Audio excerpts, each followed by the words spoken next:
नमस्कार दोस्तों, स्वागत है आपका हमारे चैनल पर। आज हम बात करेंगे सिंधु घाटी सभ्यता से जुड़े कुछ महत्वपूर्ण प्रश्नों की, जो आपके किसी भी एग्ज़ाम के लिए लाभकारी रहेंगे। पहला प्रश्न है, सिंधु घाटी सभ्यता की मोहरों का प्रमुख उपयोग क्या था? ठीक है, तो युद्ध के लिए, कर वसूली के लिए, व्यापार और पहचान के लिए या धार्मिक अनुष्ठानों के लिए। तो सिंधु घाटी सभ्यता की मोहरों का इस्तेमाल मुख्यतः व्यापार के सामान की पहचान और मालिकाना हक दिखाने के लिए होता था, ताकि धोखाधड़ी ना हो सके। ठीक है, सिंधु लिपि की सबसे प्रमुख विशेषता क्या थी? ये संस्कृत में थी, ये चित्रलिपि है, यह फारसी लिपि है, यह बाएं से दाएं लिखी जाती थी। तो इसका जवाब है ये एक चित्रलिपि थी। ठीक है, जिसमें चिन्ह चित्रों या प्रतीकों के रूप में होते थे और अभी तक पूरी तरह से पढ़ी नहीं गई है।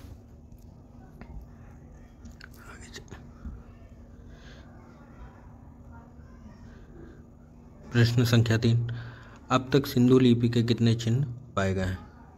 तो अब तक सिंधु सभ्यता में लिपि के चिन्ह जो हैं 400 लगभग पाए गए हैं।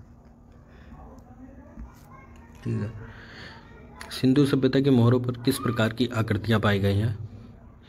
केवल फूल पत्तियाँ, धार्मिक ग्रंथ, पशु पक्षियों की आकृतियाँ या सैनिकों की आकृतियाँ?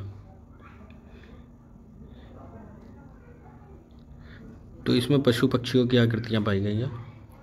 सिंधु सभ्यता की मोहरों पर विभिन्न पशु पक्षियों की आकृतियाँ मिली हैं, जैसे बाघ, हाथी, केकड़ा। यह आकृतियाँ धार्मिक या प्रतीकात्मक महत्व रखती थीं और मोहरों की सजावट के रूप में भी इस्तेमाल होती थी। आगे चलते हैं। पशुपति मोहर किस चीज़ को दर्शाती है?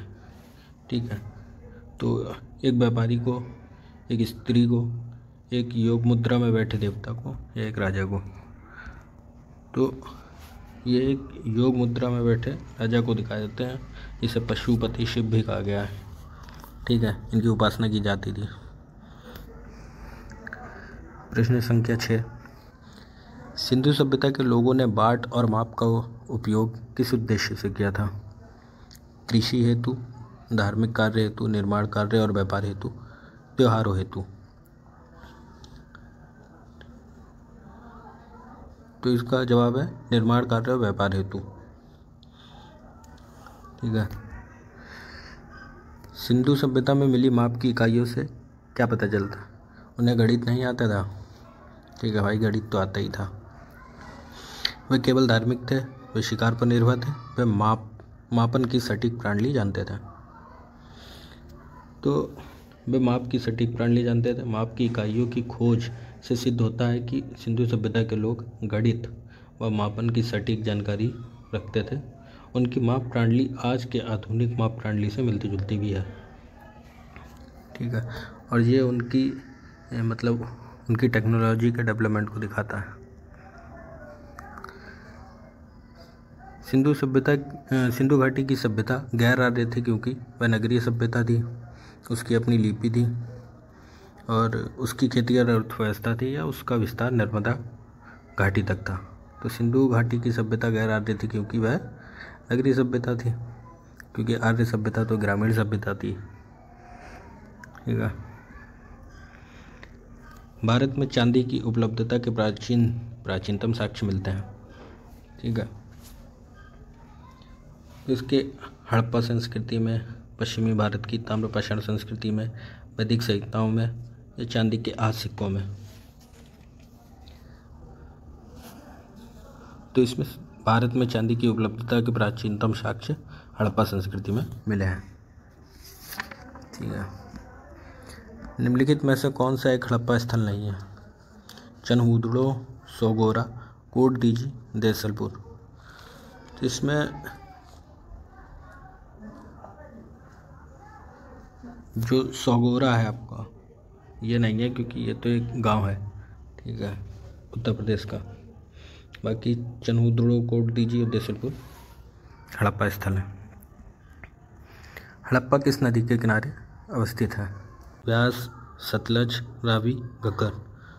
तो हड़प्पा जो है व्यास नदी के किनारे अवस्थित है।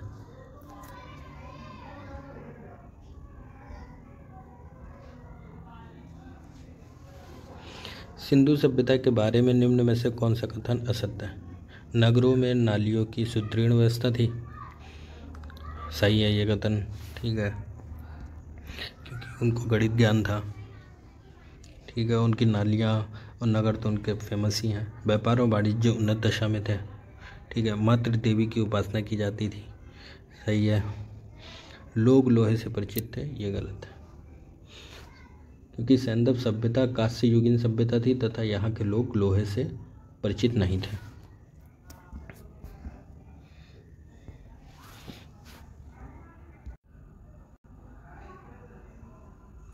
मोहनजोदड़ो निम्नलिखित में से कहाँ पर स्थित है?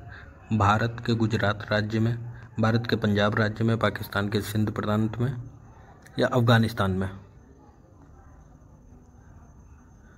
तो मोहनजोदड़ो आपका पाकिस्तान के सिंध प्रांत में।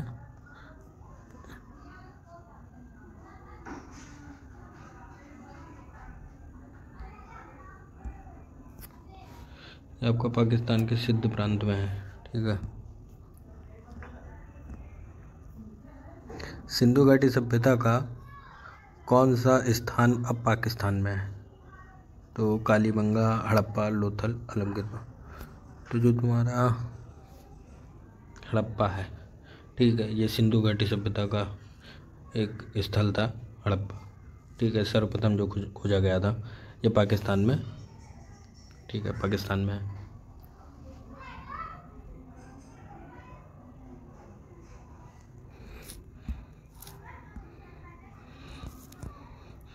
भारत का सबसे बड़ा हड़प्पन पुरा स्थल, तो भारत का सबसे बड़ा पुरा स्थल जो है हड़प्पन पुरा स्थल, वो राखीगढ़ी है।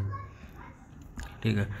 सिंधु घाटी के लोग पूजा करते थे, सिंधु घाटी के लोग पूजा करते थे पशुपति की, इंद्र और वरुण की, और आपका ब्रह्मा की या विष्णु की। तो पशुपति की करते थे। ठीक है, जिनकी योग मुद्रा में बैठी हुई मूर्ति भी मिली थी। ठीक है, अभी के लिए इतना ही। बाकी अगर आपको वीडियो पसंद आए तो इसको लाइक करें और सब्सक्राइब करें। Thank you.